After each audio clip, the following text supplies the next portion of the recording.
और मैं ये कहना चाह रहा हूँ, मैंने ये सीखा है अपने पिताजी से, और सीख सकते हैं इसको, ये केवल तुक्के की बात नहीं है, सीख सकते हैं। मेरे जो पेरेंट्स हैं, पिताजी और माँ, वो एक अनूठा कॉम्बिनेशन है। अच्छा, आप किसी शादीशुदा जोड़े से अकेले में बात करके देखिए, जब वो कंफर्टेबल हो आपके साथ, आप उनको बोलिए कि मुझ में और मेरी पत्नी में, या मुझ में और मेरे पति में ज़्यादा चीज़ें मैच नहीं होती हैं। सीरियस होकर बोलना, मजाक के मूड में नहीं, सीरियस मुंह बना के बोलिए, थोड़ा भरोसे में लेके। दुनिया का हर जोड़ा आपसे बोलेगा आप में तो फिर भी कुछ मैच होता है, हम में तो कुछ मैच नहीं होता, एक भी मैच। सारे जोड़े ऐसे ही चल रहे हैं, सबको लगता है कि उसका घर बढ़िया चल रहा है, मेरा ही ठीक नहीं चल रहा, क्योंकि उसका घर आपने फेसबुक पे देखा है, अच्छी अच्छी फोटो देखी हैं। 24 घंटे में से जो 2 अच्छे मिनट आए थे, उसमें ली गई 25 फोटो में से बेस्ट फोटो फेसबुक पे आई थी, और अपने घर में आप बाकी 24 घंटे में से 2 मिनट छोड़ के बाकी देख रहे हैं। तो दूसरे का घर हमेशा अच्छा लगता है कि यार लाइफ हो तो उनके जैसी हो। तो हमारे माता पिता भी स्वभाव उनका भी थोड़ा अलग रहा, सबका है, हमारा भी है। तो मेरे पिताजी हैं मस्त मौला आदमी, जैसे कबीर दास एकदम फक्कड़ मस्त मौला आदमी, भाड़ में जाए दुनिया उस मूड में रहते हैं, नुकसान हो जाए भाड़ में जाए। गीता का सार उन्होंने अपने मन में बिठा लिया है।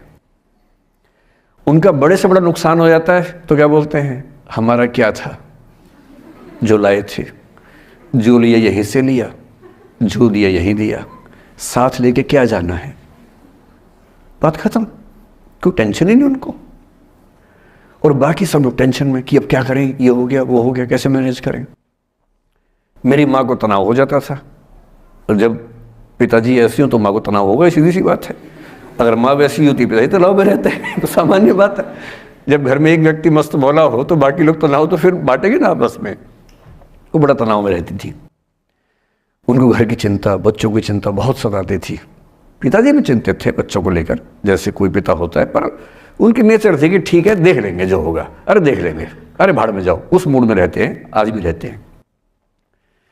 मेरी माँ 73 की उम्र से कुछ महीने पहले चल बसी, उनका जीवन समाप्त हुआ।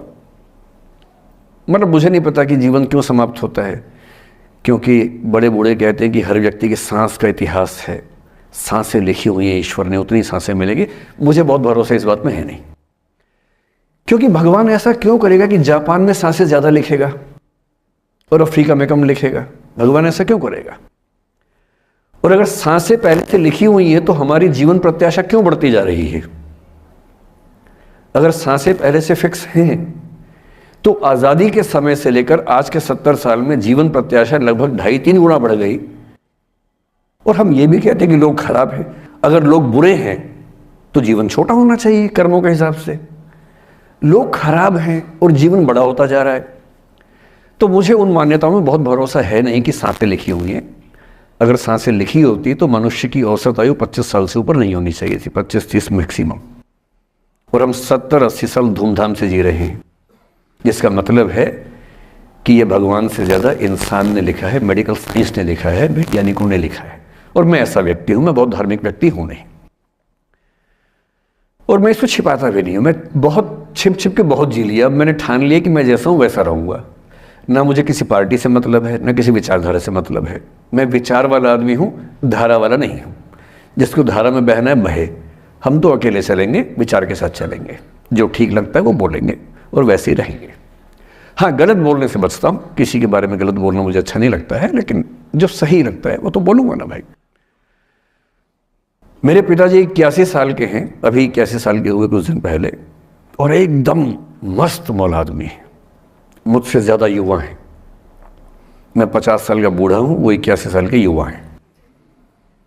उनके चेहरे की चमक, मतलब कई ट्यूबलाइट फेल है उनके सामने, ऐसी चमक चेहरे पर रहती है। क्यों रहती है? उसकी एक वजह यह कि वो रोज़ सुबह 2-3 घंटे प्राणायाम, योग, ध्यान, बहुत कुछ करते हैं। उनका भोजन इतना संतुलित है, सप्ताह में कम से कम 1 बार, कभी कभी महीने में 4 से ज़्यादा 6-7 बार उपवास करते हैं पूरा। वो सब चीज़ें उनके अभ्यास में हैं, जो मेरे अभ्यास में उतनी नहीं है। मैं भी कोशिश करता हूँ, पर अभी उतना सफल नहीं हो पा रहा हूँ। पर मेरी राय में उनके इस सुंदर जीवन का सबसे बड़ा राज ये क्षमता है कि वो हर चीज़ को लेट गो कर देते हैं। तनाव उनके पास आता है तो फिसल के निकल जाता साइड से, लेते ही नहीं तनाव किसी बात का। कुछ भी हो जाता है तनाव ही नहीं लेते। और मुझे लगता है कि काश ये चीज़ मेरी माँ के स्वभाव में होती, कम से कम 10 साल उनका जीवन और ज़्यादा तो होता। और मैं अपने अनुभव से बता रहा हूँ, बहुत विश्वास से बता रहा हूँ। मैं ना सोने जागने में नियमित व्यक्ति हूँ, ना मैं बहुत कसरत करता हूँ। ठीक हूँ, मतलब बुरा भी नहीं हूँ, ठीक हूँ। मेरी उम्र के अधिकांश लोग बीपी, शुगर, बहुत बीमारियों से ग्रस्त हैं। मैं फिलहाल नहीं हूँ। क्यों नहीं हूँ? मेरे पास इसका उत्तर एक ही है, मैं लोड लेता नहीं किसी बात का, दबाव लेता नहीं, तनाव लेता नहीं। भाई अच्छा हो रहा है तो भी ठीक है। जब मैं सफल, जैसे मैं 3 साल में पिछले काफ़ी सफल हो गया, जितना मुझे नहीं होना चाहिए था, मैं तुक्के से हो गया हूँ सफल। अगर मैं सफल हो गया तो मैं इस बात का लोड भी नहीं ले रहा कि मैं सफल क्यों हो गया। अरे हो गया, तुक्के से तो हो गया। कई लोग हो जाते हैं, हम भी हो गए, ऐसा क्या है। कल को नहीं रहूंगा, मान लीजिए, ऐसा हो सकता है, कल को फेल हो जाऊं कहीं। फेलियर को पचाना पता नहीं कितना मुश्किल होता होगा लोगों के लिए। मैं अपने बारे में जानता हूं, मुझे मुश्किल नहीं होने वाला, क्योंकि मैंने सफलता का लोड लिया ही नहीं अपने ऊपर। विफलता मुझे क्या प्रभावित करेगी? बहुत फर्क नहीं पड़ता है। और मैं दावे से कह रहा हूं कि यदि ये टेम्परामेंट आपका हो, जो मेरे पिताजी से मैंने सीखा है, तो आप जिंदगी में सफल कितने होंगे वो एक अलग पैरामीटर है, पर आपकी जिंदगी शानदार होगी। और जितनी जिंदगी आपकी है, जितनी सांसें आप कहते हैं कि लिखी हुई हैं, गारंटी से कह रहा हूं कि 10 साल बढ़ जाएंगे। कुछ और लोगों के आप कम कर देंगे, अलग बात है, लेकिन अपने 10 साल बढ़ा लेंगे। इसलिए ये सीखना बहुत ज़रूरी है कि कैसे लेट गो करना है जिंदगी की चीज़ों को। 3-4 प्रसंग होते हैं। एक होता है कि आप किसी को बहुत चाहते हैं पर वो आपको नहीं चाहता। आपकी उम्र में ये सब तो खेल होता है। और क्या खेल होता है? मेरे घर में 2 बच्चे हैं 17 साल के, तो मैं उनको देख के समझता रहता हूँ। वो मुझसे छुप छुप के किसी से बात करते हैं और मैं छुप छुप के सुन लेता हूँ। तो उन्हें नहीं पता, मुझे तो नाम भी पता है किससे बात करते हैं, एक आध का तो एड्रेस भी पता है मुझे। और मैं तो बच्चों को बोलता हूँ कभी जाना वाना हो तो मैं ले चलूँगा, चिंता मत करना, बोल देना कि ड्राइवर साथ में आया है, टेंशन मत लेना। तो मेरे तो बच्चे मेरे दोस्त हैं, मैं तो बड़ा दोस्ती के भाव में रहता हूँ।